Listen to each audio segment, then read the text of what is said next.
Olá pessoal, sejam muito bem-vindos ao 12º capítulo dessa saga maravilhosa de Arthur em Akart, com a Cork, com a nave Coclex, na cidade de Con, tudo com K e mais. Vejam que coisa interessante. Para nós que estamos acompanhando a série, tivemos uma ótima notícia essa semana. Verdade. Não é verdade? E literalmente nas ótimas notícias. Literalmente teve nas ótimas notícias aqui do canal. O que foi, gente? Foi que muitas modas o Arthur lançou, não foi? Muitas tecnologias ele anunciou de antemão, há 60 anos atrás. Porém, uma das tecnologias que ele falou... Vai sair agora. Está saindo justamente agora, durante esta série. Claro, já faz alguns dias, porém está vindo à tona durante a série a qual ele falou sobre. Que é aquela tecnologia, né? Aquele mistério de que os edifícios de Akart eram luminosos. Emanavam brilho. Tinham sua própria luz, e era uma luz de todas as cores, muito bonita. Ficava a cidade de Akart à noite, sem ter iluminação de postes, né? Que os próprios postes brilhavam. E então o Arthur perguntou o que tinha acontecido, por que os prédios brilhavam daquele jeito. E o Cork então respondeu que era devido à luz solar, que era uma emanação de luz solar. E ele, né, perguntou como à noite, né? Então era através da luz solar, emanava a luz solar que captavam. E olha que coisa muito interessante, a notícia de que criaram um cimento fluorescente, ou seja, que ele brilha de noite. Ele durante o dia capta a luz do sol e durante a noite ele brilha. Então ele ilumina, pode iluminar calçadas, pode iluminar estradas, pode regular a intensidade de acordo com a mistura desse cimento, a intensidade do brilho. E ele pode revestir não só calçadas, como edifícios. Casas. Ou seja, os prédios luminosos do futuro. Em breve brilharão. Literalmente, né, a engenharia do futuro será brilhante. Porque... E, mais uma vez, foi uma tecnologia que o nosso querido Arthur previu nos discos voadores 60 anos atrás. Está se tornando realidade e já está quase pronta para ser comercializada em grande escala, e isso ser uma coisa comum na nossa sociedade, os prédios serem luminosos como são lá em Akart. Ou seja, isso não era novidade em Akart, já era algo velho. Exato. Lá em Akart. E então, voltaremos para a nossa continuação da nossa série. Nós estávamos logo depois que o Arthur foi visitar um centro de astronomia, né? E ele enxergou por um telescópio, ele viu a Terra. E o Cork disse também que eles viram a Lua. E o Cork disse que a Lua, lá de quem olha lá de Akart, nunca conseguiria ser lua cheia, né? Nunca estaria no ponto de vista onde a lua é cheia. Olha que coisa muito curiosa. E nós estamos continuando agora. O que aconteceu depois, Hélio? O Arthur pegou o trenzinho da alegria, voltou para casa de Cork Cat. E está muito cansado, então ia passar uma noite dormindo. Porém, antes dele ir dormir, que inclusive ele recusou até a refeição. Mas só para preparar vocês se acomodarem bem nas cadeiras, para não cair para trás, que nem o Arthur. Já nem digo. Minha cadeira quebrou, pessoal. Agora há pouco mesmo. E vou peça para tudo que é lado. Mas enfim, vou de antemão já digo a vocês que além de conhecermos agora um recanto marítimo, vai chegar finalmente o polêmico assunto do dinheiro em Akart. Como funciona este sistema akartiano? Não perdem por esperar. Veremos. Então espere, antes de dormir vou lhe dar algo para tomar. Este algo eu descobri mais tarde, era o que me vinha sustentando desde que cheguei lá. A Cork trouxe-me um copo com um líquido escuro que tomei sem procurar saber se era ruim o gosto. Ele acompanhou-me até o quarto e me desejou um bom repouso, então retirou-se. Arrumei-me num instante sem poder pensar em nada, adormeci. Acordei não sei que horas da noite com muita sede. Tomei água e deitei-me novamente. Dormi mais não sei quanto tempo. Quando acordei de novo, senti-me meio dolorido. Calculei, já deve estar próximo o dia. Levantei, preparei-me e fui saindo devagar do quarto. Olhei pela janela da frente, vi que ainda era escuro. Pensei um pouco e achei que voltar para a cama não tinha graça, pois não tinha mais sono. Não voltei para o quarto. Vesti o capote de mangas e saí para a marquise no terraço. Apesar do capote, ainda sentia bastante frio. Fiquei ali até o sol largar os primeiros raios sobre o horizonte. Não creio que haja coisa mais bela feita pelas mãos do homem do que aquela cidade no amanhecer. Eu pensei, se esta gente me deixasse levar uma fotografia desta cidade colorida, só com ela eu evitaria uma guerra atômica na Terra. Nossa, deve ser algo deslumbrante. E é bom frisar que ele tinha miopia. Não era miopia. Era daltonismo. Daltonismo, né? Que ele trocava algumas cores. Mas, de qualquer forma, garanto que a beleza de lá deve ser algo absurdo. Plantado ali como estava, nem notei que a Cork se aproximou de mim atrás, dizendo: "Bom dia." Eu retribuí a saudação e ele continuou: "Parece que dormiu bem." "Sim, dormi toda a noite." "Não a achou muito comprida?"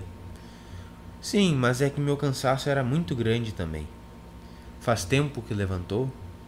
"Bem, levantei quando ainda era escuro e vim para cá olhar a cidade." "Então faz mais ou menos 2 décimos que está aqui." A Cork e seus décimos. Que é aproximadamente 1h30. "Pode ser," respondi. Eu nem vi passar as horas, tão absorto que estava com a cidade. Agora, então, nós vamos chegar à TV. Ao refúgio marítimo. Ao recreio marítimo. Olha. Que é o nome do nosso próximo capítulo. A Cork pergunta: está disposto a viajar um pouco hoje? Mais um pouco, né? Ah, mas ele já estava revigorado, né? Começou a bater forte o coração. Será que resolveram me levar de volta para a Terra hoje? Então perguntei: para onde? Até uma cidade recreio na costa do mar. Essa resposta foi um balde de água fria em meu contentamento. Lá deve ser recreio. Com K. Sim, senhor, respondi cabisbaixo. Já que o Filho do Sol me encarregou de lhe acompanhar, tanto faz ficar aqui em minha residência ou em outro lugar. Mas que cidade é esta e por que a chamam de cidade recreio? Bem, vamos lá e verá. É um lugar para descansar. Passaremos o dia lá. Enquanto isso, tenho muito que lhe explicar e podemos trocar ideias sobre a Carte e a Terra. Está bem. Entramos e fizemos o quê? A primeira refeição. Claro. A primeira refeição. Daí a Cork pegou uma mala de tamanho médio e se despediu da família e partimos. Seguimos o rumo do nascente. Pelo caminho passamos por cima de várias cidades. Cada cidade que sobrevoamos eu pensava: é aqui. Porém, como não via mar, logo via que me enganaram. De repente a Cork disse: veja! Olhei para frente, o mar apareceu longe ainda. Ao chegarmos mais perto, vi uma linda cidade que costeava a praia à nossa frente. Ao nos aproximarmos mais um pouco, perguntei: que muro é aquele que acompanha o mar além da cidade? Mas não é muro, respondeu ele sorrindo. Não vê que é um prédio? Prédio? Daí olhei bem e vi que era mesmo. Àquela altura já sobrevoávamos a cidade e cruzamos por cima do dito prédio. Passamos uma baía e fomos pousar em cima do mesmo. Não era muito largo, tinha no máximo 100 metros de largura, não era muito largo, e com 5 e 6 pavimentos de ponta a ponta. Agora o comprimento sim, eu calculei que tinha mais de 20 quilômetros. Não era reto e seguia as curvas da praia, deixando um espaço de 500 metros entre ele e o mar. A cidade ficava para o outro lado. Era estreita e com a maioria das casas pequenas. É bom que frise que quando falo casa pequena não significa seja de um só pavimento ou de 10 por metro. São pequenas em relação àquele monstruoso prédio de 20 km. Meu Deus, estou curioso para saber o que é isso. E a gente já pôde ouvir relatos de pessoas, eu pessoalmente nunca vi assim, mas existem muito no astral esses prédios absurdos. Para acoplar nave? Para acoplar nave, ou inclusive naves móveis, inclusive cidades com prédios desse tamanho, então fica aí uma curiosidade também. Era mais uma cidade perto de um prédio do que um prédio dentro da cidade. Onde pousamos havia além de nossas naves várias outras mais, e de instantes a instantes chegavam mais ainda. A não ser uma outra que descia na cidade, vinham todas pousar no terraço do prédio monstro. Por cima dele se podia andar de uma porta a outra, até de automóvel, pois era uma chapa só. Ele pegou a mala e disse: "É muito cedo ainda, vamos caminhar um pouco aqui por cima para ver a cidade e as praias." Íamos olhando a cidade de um lado e vendo as praias de outro. Apesar de cedo e da altura, não era frio ali em cima, soprava uma brisa bem agradável. Foi o lugar mais quente que eu encontrei em Akart. A passos lentos andamos uns 2 quilômetros. Quando defrontamos uma guarita, ele disse: "Vamos descer aqui." Eu olhei para trás e perguntei: "Mas como é que o senhor vai encontrar a nave de volta no meio de tantas?" "Ah, é fácil, está vendo estes quadrados aí?" Então indicou-me o piso. "Estes são do tamanho exato de uma nave e são todos numerados." "Ah, é assim? Mas assim mesmo não há perigo de alguém roubar." "Em absoluto, aqui ninguém vai precisar roubar para ter um." Pode deixar a porta aberta. "Quer dizer que os que vêm aqui são todos ricos?" "Não, nada disso. Referi-me a toda a Akart. Nossas leis daqui são diferentes da Terra. Depois lhe explicarei melhor." Convicto com as explicações dele, entrei no elevador. Este descia por fora do prédio. E descemos. Ao atingirmos o solo, desembarcamos e entramos em uma repartição que julguei ser um escritório. A Cork puxou do papel e entregou a um homem, que leu e devolveu sorridente. Provavelmente esse homem deve ter ficado olhando ele dos pés à cabeça. Com certeza. Caracrachá. Em seguida, pegou os 2 cartões pequenos e deu a Cork. Falaram mais um pouco e o homem ficou repentinamente sisudo e me olhou retendo o fôlego. Virou-se de novo para a Cork e trocaram mais umas palavras. Então saímos e o homem ficou nos acompanhando até a porta com um olhar. O Arthur é famoso lá. Faz sucesso. Atravessamos um bar, que era um refeitório, com umas 1000 mesas e saímos no outro lado. Seguimos uma calçada rente ao prédio e caminhamos uns 100 metros. Terminado aquele refeitório, havia um outro, que se via à frente, e um corredor, onde havia quartos, banheiros ou mictórios. Não pude ver direito. Ao entrar ali, a Cork abriu a porta e então vi do que se tratava. Eram apenas quartos para se trocar de roupa. Cada quarto servia para umas 100 pessoas, pois em redor das paredes havia lugar para cada um guardar sua roupa. Em cada quarto havia um tipo de mictório. A Cork pôs a mala em um lugar daqueles, mas antes, porém, tirou de dentro algo parecido com uma garrafa e saímos. Ao sair no corredor, vi 2 mulheres saindo de um quarto no outro lado do corredor. Compreendi então que aquele lado pertencia às mulheres.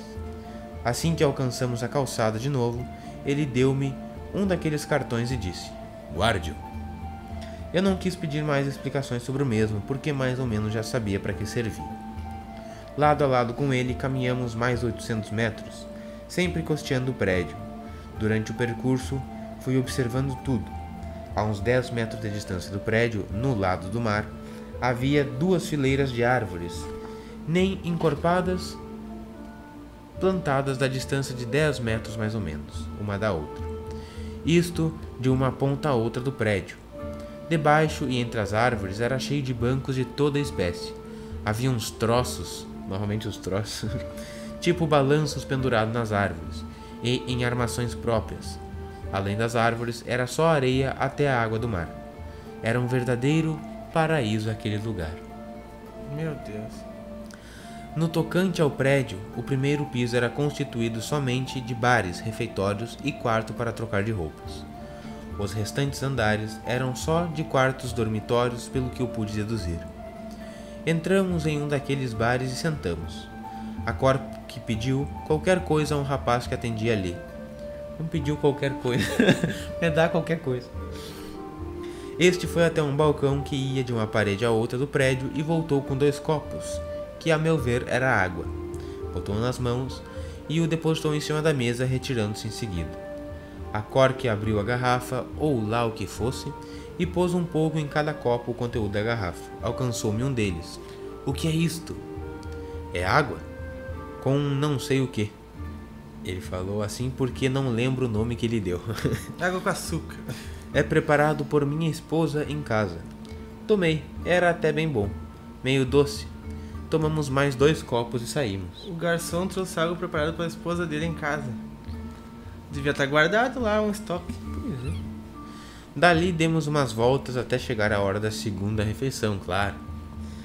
Entramos, não sei se no mesmo bar ou refeitório, pois eram todos iguais, para mim. E juntamente com uma grande multidão, fizemos a refeição. Só que eles estavam num restaurante, dá pra se dizer, e fazendo a refeição tudo junto. E agora que entra então o nosso próximo capítulo, que é justamente o planeta sem dinheiro, que ele vai explicar esse aspecto social. Vamos então a uma das horas mais esperadas desta série: o planeta sem dinheiro. Após sairmos e fomos até as árvores e nos sentamos comodamente em uma das bancas parecidas com cadeiras de balanço. Pus as mãos debaixo da cabeça e assim permaneci por alguns minutos, com as mãos embaixo da cabeça. Mas aquela calma, comecei a refletir e me veio à mente uma infinidade de coisas que eu ainda não tinha explicações satisfatórias. Bruscamente levantei o corpo e fiquei sentado. Resolvi pedir que a Cork me explicasse essas coisas que eu não estava entendendo. Uma delas era que, desde que me encontrava em Akart, ainda não tinha visto ninguém puxar dinheiro para pagar o que quer que fosse.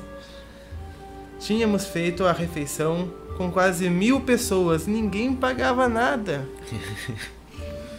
Ia dar prejuízo pro dono. É verdade. Com relação a nós, eu ainda tinha uma leve explicação, pois tínhamos aquele papel que talvez fosse uma requisição do governo, né? Uhum. Mas e o resto? Para esta dúvida, perguntei: qual é o tipo de dinheiro que existe aqui? Ele levantou-se e sentou na mesma posição que eu, bem à minha frente, e disse: tan tan tan tan. Dinheiro? Não há dinheiro aqui em Akart. Eu quase caí de costas, com banco e tudo. Mas como? E como compram as coisas e pagam os empregados? Ele deu um suspiro e respondeu: bem, isto é um assunto muito comprido, mas vou tentar explicar-lhe. Akart, se não me engano já lhe falei, era toda dividida em países e cada um tinha seu tipo de governo e moeda. Porém, quando começou a se sentir o problema da superpopulação, os mais abastados começaram a negociar com cada palmo de nosso solo, e assim que os tinham dinheiro, possuíam e adquiriam espaços de quem sobra para viver, ao passo de que os menos favorecidos pela sorte eram banidos para a rua. Surgiram várias guerras, roubos, especulações e tudo mais. Toda semelhança com a Terra é pura casualidade. Por quê? Sempre por causa do dinheiro. Todo o planeta era um inferno.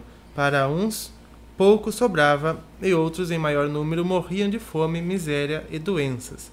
É claro que isso tudo é uma coisa que a pessoa atrai para ela, todo esse tipo de coisa, né? Porque a gente sabe que Akart era um passo além do que nós estamos vivendo aqui na Terra, então era um planeta que servia de experiências semelhantes. Isso. E esta mudança externa é reflexo de uma mudança interna da população, né? Porque a população ela se coloca na miséria internamente, externamente ela sim estará. Então, ao momento que ela sai da miséria interna, no planeta se reflete isso. E foi o que aconteceu em Akart e é o que provavelmente acontecerá aqui, né?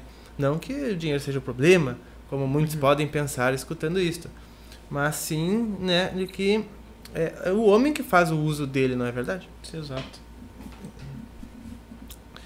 Todo o planeta era um local caótico, né? Então, quando aparecia tudo perdido, eis que surge o maior sábio de todos os tempos em Akart. O super-homem. E o que ele fez? Descobriu o meio de aproveitar a energia solar.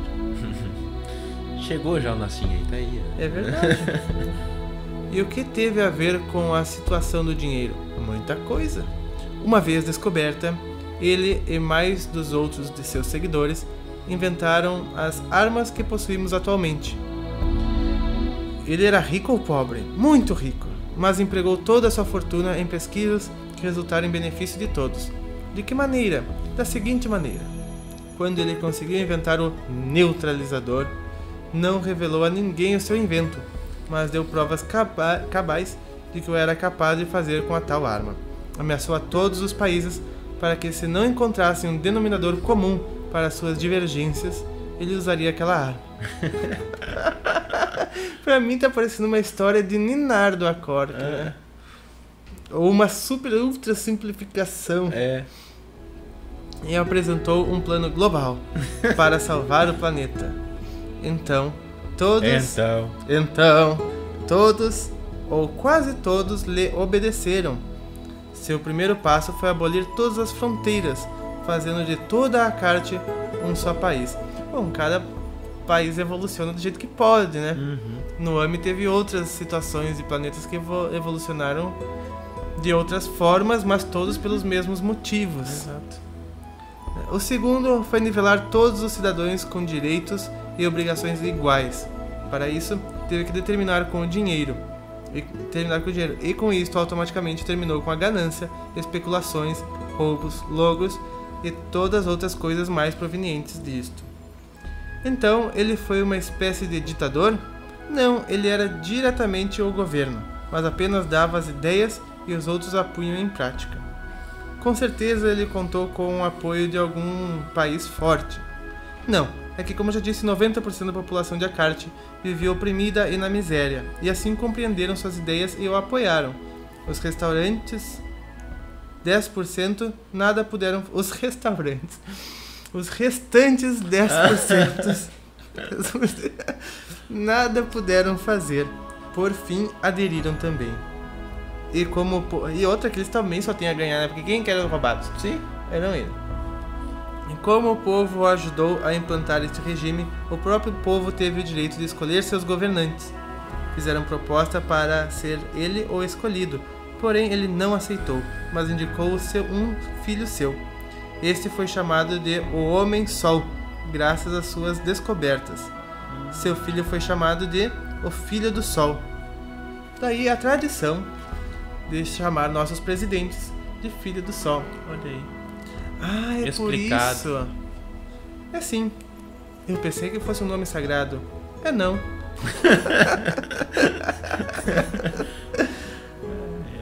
Não é como ver. De quanto em quanto tempo é escolhido o governo de Akarte? A cada 3 anos de Akarte. Mas como pode se ajeitar sem dinheiro para comprar ou vender as coisas? Como é que fazem? Aqui ninguém precisa comprar ou vender nada. Ninguém precisa da OLX. Basta trabalhar, se for apto, que tem tudo o que precisa e deseja, menos imoralidades. Aqui constitui crime alguém se desviar do trabalho. Aqui no Brasil não, né? Aqui é o contrário, às vezes tem mais direito quem não trabalha. Nós chegamos à conclusão de que o dinheiro é uma obra ruim. Sem ele, muitos males são evitados, né? São obrigados a trabalhar até depois de velhos? Não, a gente trabalha tantas horas por dia e por noite, e nas horas de folga pode ir onde quiser, comer ou beber por um dia, enquanto em qualquer lugar público sem extravagâncias. E em cada ano há um período de folga, então se pode viajar por toda a Akarte e ver o que quiser, viajar pelo meio que preferir. Para isso basta um comprovante que é fornecido pelo governo. E tem mais, o que uns cidadãos têm, todos têm. Porque aqui tudo o que é produzido obedece a um plano global. As casas, naves, vestuários, alimentação, etc.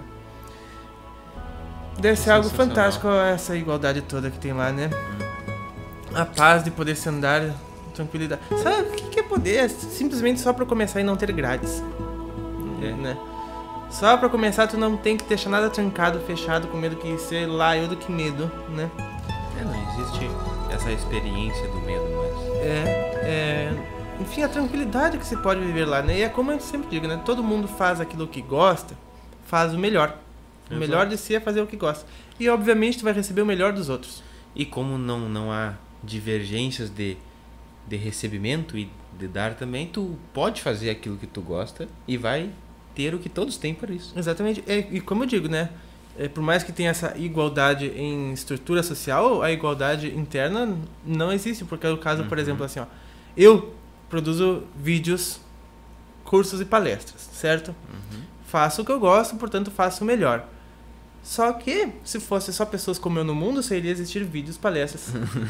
Não ia nem ter água encanada, não ia nem ter luz elétrica, não ia ter... não ia ter nada mais. Não ia ter pão. Né? Então, com certeza tem alguém que gosta de fazer pão, vai fazer pão e vai ter prazer em distribuir o seu pão e receber tudo do melhor dos outros. É uma coisa... É tão lógica que chega a ser difícil da gente... É simples, né? É tão simples que chega a ser, né, estranho a um primeiro momento frente a esse sistema atual de sociedade que em vigor, né, atualmente. Mas se a gente for ver esse sistema, é de rir dele. É de rir da burrice. Desculpe a palavra. Mas rir faz bem. Rir faz bem, né? Então imagine a paz que a Terra poderia ser hoje mesmo. Na verdade, hoje mesmo. E outra que o sistema atual, né, oprime todas as descobertas científicas mais avançadas, né? Verdade. Na questão da energia livre, na questão da gravitação e mais. Mas uma coisa muito importante, é claro que um planeta como Marte, ou mais ascensionado na paz, por exemplo, nos transmite paz. Enquanto que o nosso, não tanto. Mas não dependa de meio nenhum para estar em paz, estar feliz. Porque isso é algo disponível a todos em qualquer lugar. Por exemplo, eu estou em paz, eu estou tranquilo. E, tanto aqui quanto em Akarte, ou em Ophir, o mundo ainda mais avançado... Ou em Boneca Galáctica. O universo vai se tratar da forma como você se trata. Simples. É a frase que eu mais canso de dizer, mas é a verdade. Então, não adianta. Por que eles estão lá? Porque todas as coisas internas melhoradas já foram. E é o que o universo dá de feedback para eles. Assim, com certeza, essa humanidade vai progredir. E por isso dizem, estamos no meio da transição planetária. A transição planetária, ela nunca para. Exato. Está sempre em constante evolução. Tudo no universo está em constante evolução, né? E como nós estamos dentro do universo, não temos escapatória. Fazer o quê? E nada se perde, né? Outra coisa que traz medo às vezes é que as coisas se perdem. Mas nada se perde no universo. Tudo se transforma e para melhor. Bom, continuando aqui. E até que idade tem que se trabalhar? É o seguinte. Até 11 anos de Akarte tem que estudar. Dali em diante vai trabalhar na profissão que foi aprovado nos colégios. Trabalha até 36 anos de Akarte. E depois aposenta e vira pensionista. Se aposenta. Então, pode ir para o resto da vida, pode viajar para onde quiser, morar em um lugar fixo ou viver de hotel em hotel como melhor lhe aprouver. Terá toda a assistência e atenção que merece para o resto da sua vida. Claro, vai custar alguma coisa? Não, nada. É como eu digo, né? Quando falta dinheiro, eu pergunto, acabou o dinheiro ou o papel? Acabou a tinta ou o papel, né? Vai me dizer que é referente em ouro. Já não é mais há quanto tempo. Tá mais para dados no computador, né? Com certeza. Dados no computador, que alguém termina lá, né? E tá quase acabando nossa série. Falta um minutinho, pessoal, para encerrar o capítulo. Bem, esta lei também é para as mulheres? A pergunta. Bem, as mulheres também estudam até 11 anos. Depois se casam, cuidam do lar. Ao contrário, são obrigadas a trabalhar segundo sua profissão, que bem quiserem. Olha que coisa. E o próximo capítulo é uma conversa muito séria. Então eu espero você para uma conversa muito séria no próximo capítulo. A gente agradece a presença de todos. Nos vemos no próximo. Um grande abraço e até mais.